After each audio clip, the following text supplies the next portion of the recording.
सुना है मृतक की आत्मा मानव के शरीर में प्रवेश किया और मानव मृतक की तरह बोलने लगा। ये सच है या ढांढस है?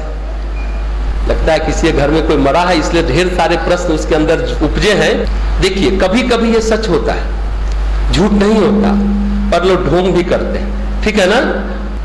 सच भी है और ढोंग भी करते हैं। अब जैसे आपको बताए, कई लोग ऐसे होते हैं, हम देखते हैं फलाने के घर के बहू छे ना, ओकरा देह पर देवी आवे छे। ये सुनते हैं गांव देहात में। सास को क्यों नहीं देवी आती है, बहू पर ही क्यों देवी आती है? इस बात का जवाब दीजिए। सास पर क्यों नहीं आती है देवी? देखिए, अपने मिथिला क्षेत्र में ये बातें बहुत होती है। समझने की बात है, साइकोलॉजिकल बात है। अरे जो आया घर में बड़े हैं उसको हम लोग पैर छू के प्रणाम करते हैं। अपने यहाँ सास का जानते 5 बार पैर छुओ, 3 बार भी नहीं, 5 बार। और जो आया उसको छुओ, वहां ऊपर से जितना लोग है सबको छुओ, जितना बार आया उतनी बार छुओ। अरे जो आया उसको प्रणाम करिए भाई, पैर छू के श्रद्धा व्यक्त करिए।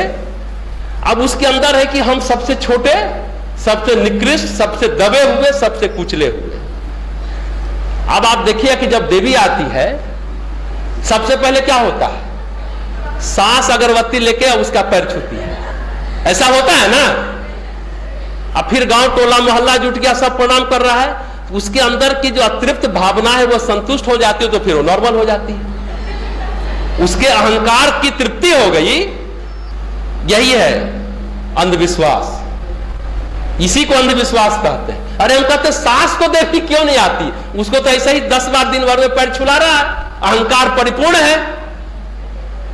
हम तो यही पूछते हैं कि बहू को ही देवी क्यों आती है भाई? देवी के नाम पर उसका सारा भला हो जाता है। उसका अहंकार कि चलो सास पैर छू रही है, एक स्टेप डाउन हुआ,